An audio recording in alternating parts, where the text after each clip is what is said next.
Bismillah walhamdulillah, wassalatu wassalamu ala rasulillah wa ala alihi wa sahbihi wa man ittaba'a huda.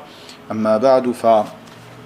Aujourd'hui, le 24 du mois de Safar de l'année 1443, après la hijra de notre prophète Muhammad sallallahu alayhi wa sallam, nous entamons notre troisième assise, notre série d'assises concernant le commentaire du livre L'épreuve de l'évangile que Isa alayhi salam est un serviteur du Seigneur tabaraka wa ta'ala et n'a pas de part dans l'adoration.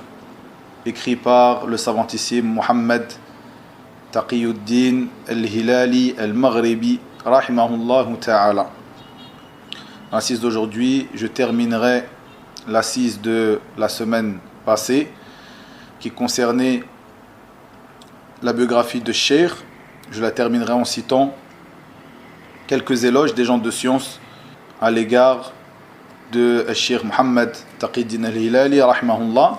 Puis nous commencerons aujourd'hui à entamer l'introduction de l'épître pour nous faire une idée générale de ce livre que nous allons étudier ensemble.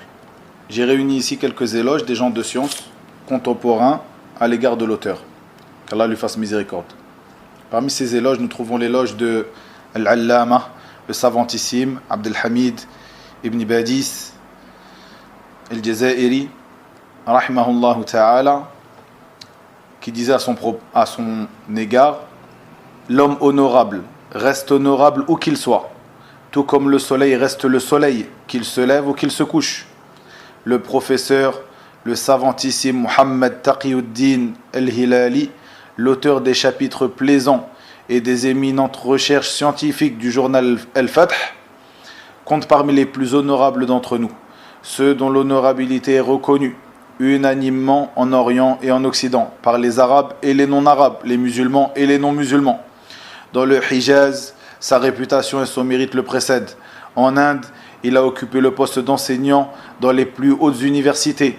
En Irak, il est bien connu pour être continuellement au service de cette communauté et pour être avide de veiller à son bien. Il est maintenant en Allemagne, tenu en respect par les doyens de l'université de Bonn, où il enseigne.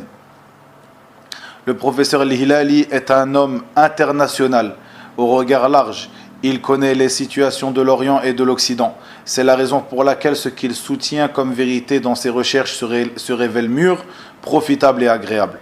Il est rapporté de Al-Allamatu ibn Badis dans son livre Athar ibn Badis, le volume 4, la page 150 et 151.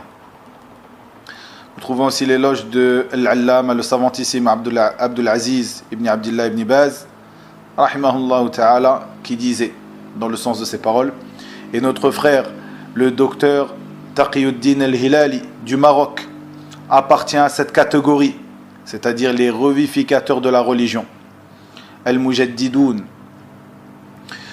Ils appellent à l'unicité, prêtent attention à la croyance salafi et mettent en garde contre les superstitions et les croyances fausses. Il a dit également: il était un noble savant qui dépensait ses efforts dans l'appel à Allah où qu'il soit. Il s'est rendu dans beaucoup de pays et s'est livré à l'appel à Allah en Europe pendant une période, en Inde et dans la péninsule arabique. Nous avons aussi ici l'éloge de Al-Allama, le savantissime Hamad Al-Ansari, rahimahullah, Muhaddith al-Medina, rahmatullahi alayh, qui disait dans le sens de ses paroles: en vérité, je n'ai jamais rencontré quelqu'un qui ait réuni autant de sciences dans autant de disciplines différentes que le docteur Al-Hilali. J'ai certes dépassé les 45 ans et je n'ai jamais vu quelqu'un de pareil à lui.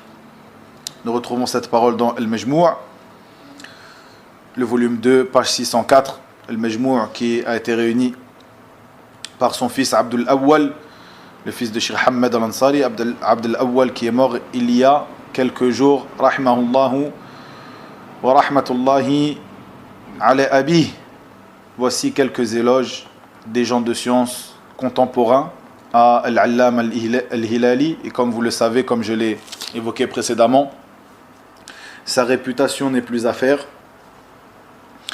Et lorsque nos savants évoquent l'Allama Cheikh Muhammad Taqiyuddin al-Hilali, ils l'évoquent en bien, avec beaucoup de respect, et en faisant les éloges de sa science, comme son comportement, comme son effort et son combat dans l'appel à Allah tabaraka wa ta'ala toutes ces années.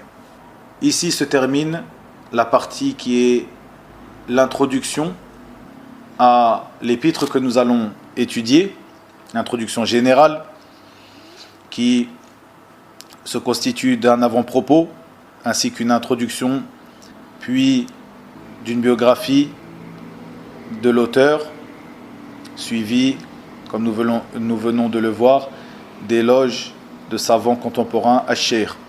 Nous allons entamer ici la lecture de cette épître, l'épreuve de l'évangile, Al-Barahin Al-Injiliya, l'épreuve de l'évangile que Isa alayhi salam est un serviteur du Seigneur et n'a pas de part dans l'adoration. Il dit Rahimahullah ta'ala, Bismillahir Rahmanir Rahim.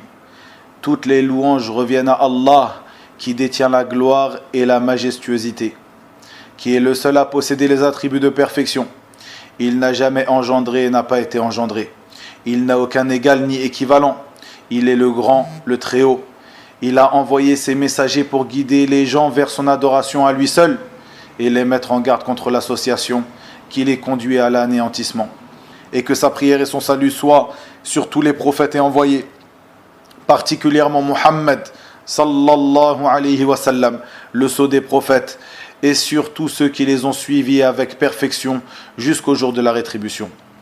Amma ba'du, ceci dit, mon élève Mundhir Ismail ad-Durubi al-Baghdadi, lequel étudie l'ingénierie dans une université des États-Unis depuis environ 4 ans, m'a écrit et informé que les chrétiens s'étaient rassemblés autour de lui. Ils se sont mis à le quereller au sujet de la religion et ont fait preuve d'arrogance à son égard. Il ne savait quoi leur répondre, alors j'ai rédigé cet écrit que j'ai appelé Al-Barahin Al-Injiliya, l'épreuve évangélique, que Jésus alayhi salam est un serviteur de Dieu et qu'il n'a aucune part dans l'adoration. Et je lui ai donné les numéros des versets et des chapitres issus des 4 évangiles, afin qu'il puisse les extraire en anglais et ainsi les repousser, après avoir compris ce que je lui ai expliqué en arabe. Il s'est longuement penché sur l'épître jusqu'à l'avoir parfaitement comprise. Il les a appelés à débattre, et quand il débattait avec eux, il les réduisit au silence. Ils furent battus de la pire des manières, comme il m'en informa par la suite. Je ferai suivre cette épître par une autre histoire similaire à celle-ci, qui s'est déroulée à Bagdad, en Irak donc. La conséquence fut la même que celle de l'histoire précédente. Le musulman ne sera jamais en manque de preuves de l'authenticité de sa religion et de la fausseté de la religion de ses ennemis. Mais il manque des frères sincères qui secourent Allah et son messager, sallallahu alayhi wa sallam. A dit vrai celui qui a dit: l'islam à cette époque est une religion sans hommes et le christianisme a des hommes sans religion de vérité. En effet, par leur effort, leur bien, leur courage et leur endurance, ils font passer le vrai pour le faux et le faux pour le vrai. Et la majorité des gens à cette époque sont les esclaves du dinar et du dirham. Ici, Al-Shaykh fait allusion à la parole du prophète sallallahu alayhi wa sallam: Ta'isa abdu dinar, ta'isa abdu dirham. Il est triste, et ceci est un dua et aussi une information. C'est un dua que le prophète sallallahu alayhi wa sallam fait contre celui qui a adoré le dinar et le dirham, c'est-à-dire l'argent. Et ici, l'argent et l'or, donc l'argent, la monnaie, celui qui aura adoré la monnaie. Et c'est une information, de même qu'un dua, de même qu'une invocation du prophète sallallahu alayhi wa sallam contre cette personne. Donc ici, le Cheikh Mohammed Taqiyuddin fait allusion à ce hadith lorsqu'il dit: et la majorité des gens à cette époque sont les esclaves du dinar et du dirham, des habits luxueux et des palais élevés. Puis il dit rahimahullah, est venu le moment d'entamer le but de cette épître avec l'aide du souverain adoré nulle divinité ne mérite d'être adorée en dehors de lui, c'est en lui que je place ma confiance et c'est à lui que je reviens repentant. Nous voyons ici l'introduction de cet épître que nous allons étudier les semaines prochaines, Inch'Allah ta'ala, qui commence par un chapitre, et les noms de la plupart de ces chapitres sont des noms de notre fait, à moi qui ai fait cet effort de traduction de cet épître, ainsi que mon frère Kamel qui m'a assisté dans cela. La plupart de ces noms de chapitres n'ont pas été donnés par Cheikh Taqi-Ddin al-Hilali, mais plutôt est de notre fait afin de séparer les différentes parties du livre, bien que certains de ces titres soient de son fait, le fait de l'auteur, et à ce moment-là, je le préciserai. Nous verrons ici que cet épître commence par la proclamation dans l'évangile que Jésus, Isa, alayhi salam, est un serviteur de Dieu. Ici, comme l'a dit Cheikh, rahimahullah ta'ala, dans son introduction, il dit: le musulman ne sera jamais en manque de preuves de l'authenticité de sa religion et de la fausseté de la religion de ses ennemis. Mais il lui manque des frères sincères qui secourent Allah et son messager. Chose qu'a fait ici Cheikh Mohammed Taqi-Ddin al-Hilali, rahimahullah, comme tous ceux qui l'ont précédé dans cela, parmi les auteurs, les savants musulmans qui ont écrit à propos de ce sujet, comme je l'ai évoqué dans la première assise, revenez à celle-ci, où j'ai évoqué des noms de livres traitant de ce sujet. Et donc ici, c'est ce à quoi s'est attelé Cheikh Mohammed al-Hilali, rahimahullah, dans cet épître.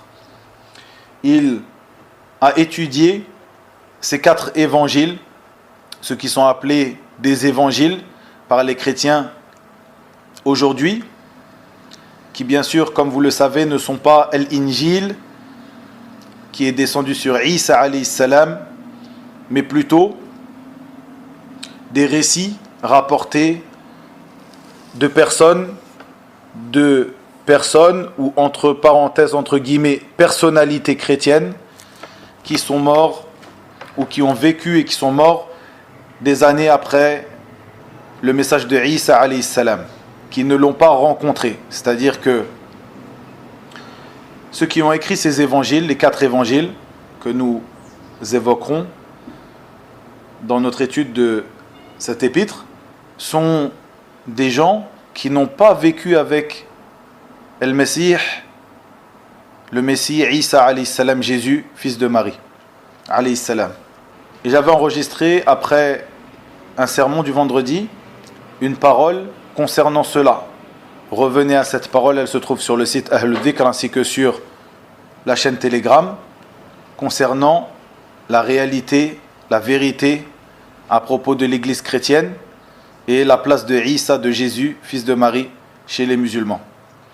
Bien sûr, les points que j'ai abordés dans cette parole, qui ne durent pas plus d'une demi-heure, je les évoquerai aussi dans notre léger commentaire de cet épître de Cheikh al-Hilali, rahimahullah ta'ala. Et donc ici, lorsqu'il parle des évangiles, il parle de ces 4 évangiles qui ont été écrits par ces gens. Et en aucun cas, ici, nous parlons de l'évangile qui fut révélé à Isa, Jésus, alayhi salam. Et la démarche de Cheikh ici est de mettre en évidence que,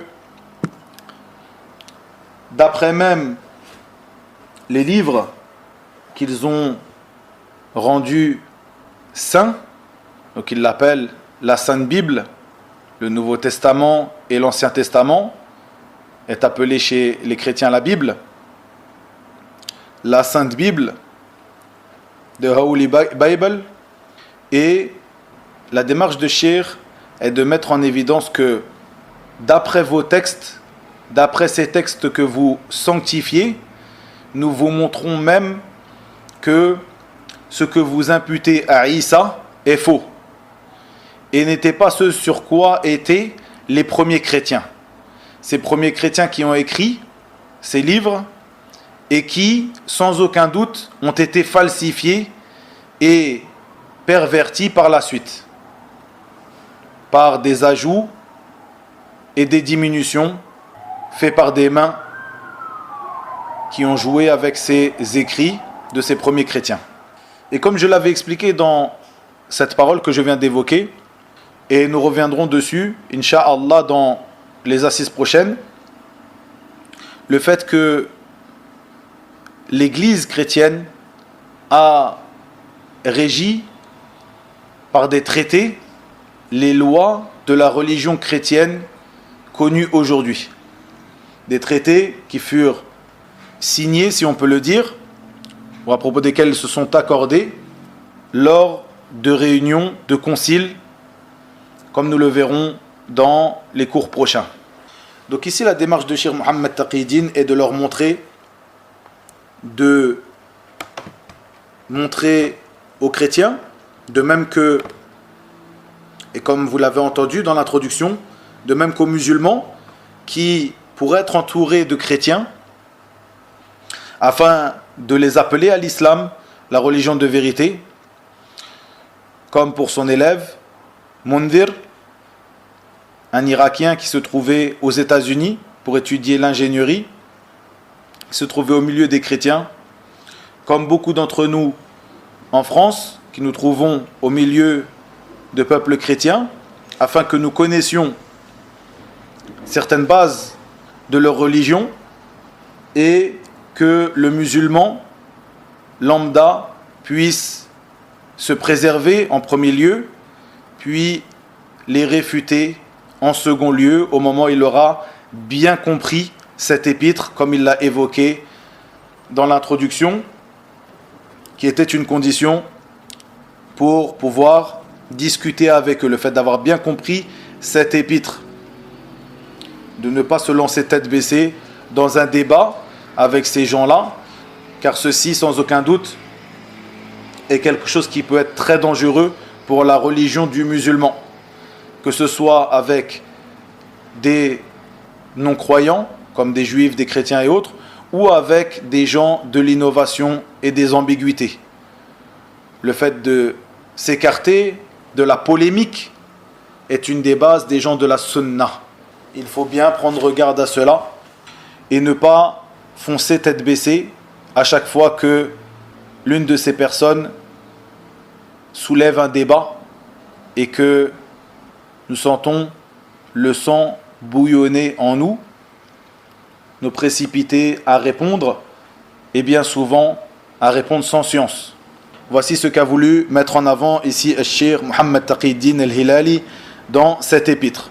Donc nous verrons dans cet épître que dans le premier chapitre, dans la première partie, et c'est une épître qui est concise, même si on appelle cela des chapitres, mais ce sont des chapitres qui durent que quelques pages, qu'on aura l'occasion de lire en peut-être plusieurs chapitres en un seul cours. Dans le premier chapitre, il parlera de la proclamation dans l'évangile que Jésus, alayhi salam, est un serviteur de Dieu.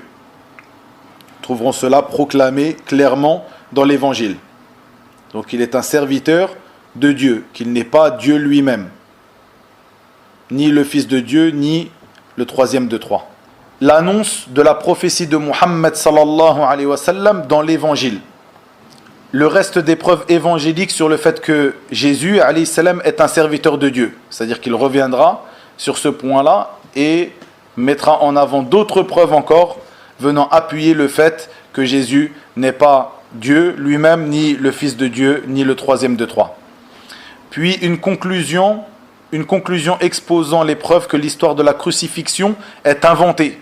Faites bien attention car l'histoire de la crucifixion, comme je l'ai évoqué dans cette kalima, dans cette parole que j'ai donnée à la mosquée après un sermon de vendredi, j'avais expliqué que l'histoire de la crucifixion était inventée, ceci avec des preuves, et des preuves bien sûr venant, j'avais rapporté les preuves venant du Coran et de la Sunna, mais aussi des preuves historiques tirées de leurs propres livres. Et nous reviendrons sur cela. Et il faut savoir que la crucifixion est une des bases sur lesquelles tiennent la religion chrétienne. Puis le fanatisme des chrétiens et leur animosité envers les musulmans. La réponse à une deuxième ambiguïté des chrétiens. Puis une réponse à une autre ambiguïté encore des chrétiens. Puis un exemple de fanatisme des gens de l'ignorance et de l'incroyance envers l'islam et de leur transgression à son égard. Puis la nullité de ce que prétendent les chrétiens concernant la crucifixion de Jésus. Ici, Cheikh rapportera plusieurs histoires qu'il a vécues lui-même pour illustrer, en prenant de ces histoires ou en tirant de ces histoires des exemples venant illustrer ce qu'il avance.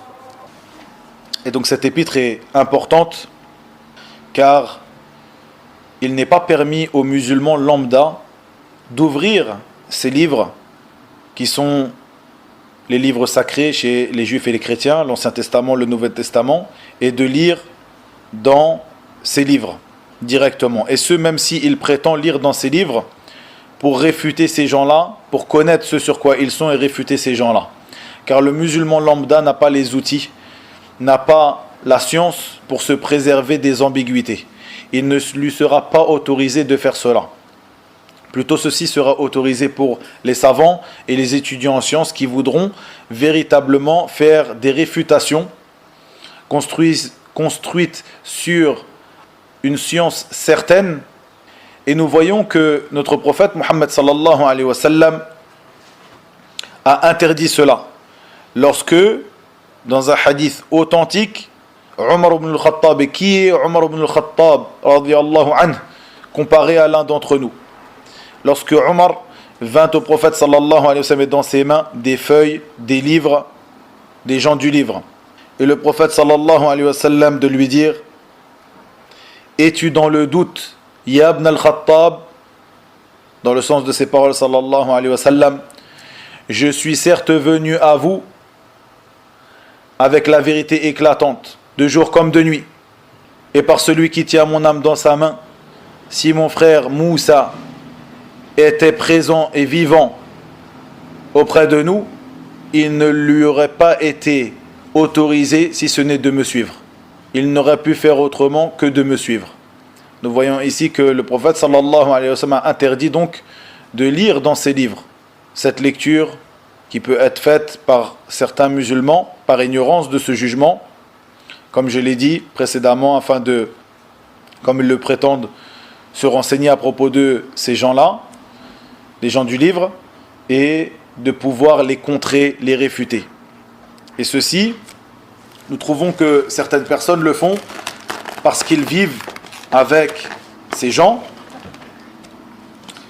les gens du livre, comme nous en l'occurrence en France, et ils trouvent dans le fait de comprendre les ambiguïtés et les égarements sur lesquels sont les gens du livre un bénéfice. De même que dans le fait de rechercher la manière de les contrer, ils trouvent un bénéfice. Ceci afin de les appeler à l'islam, ceci afin d'appeler leur entourage à l'islam. Il n'y a pas de doute que même si l'intention est bonne, la manière ne l'est pas, comme je viens de le démontrer plus tôt. Il sera meilleur pour eux de revenir vers des ouvrages spécialisés dans cela, comme cet ouvrage, comme vous l'avez entendu dans son introduction, que Cheikh Mohammed Taqiyuddin al-Hilali a écrit cet épître pour un de ses élèves qui vivait auprès de ces gens-là, les gens du livre, les chrétiens en l'occurrence, et il lui a retiré les preuves qui lui seront nécessaires afin de comprendre ce sur quoi ils sont en premier, comme il l'a dit dans son introduction, après les avoir bien comprises, et ensuite de les réfuter. Voici l'œuvre que nous allons étudier, Inch'Allah, dans les semaines prochaines. Wa ilahuna wa billahi tawfiq. Wa sallallahu wa sallam wa barak ala nabiyyina Muhammad walhamdulillahi rabbil alamin.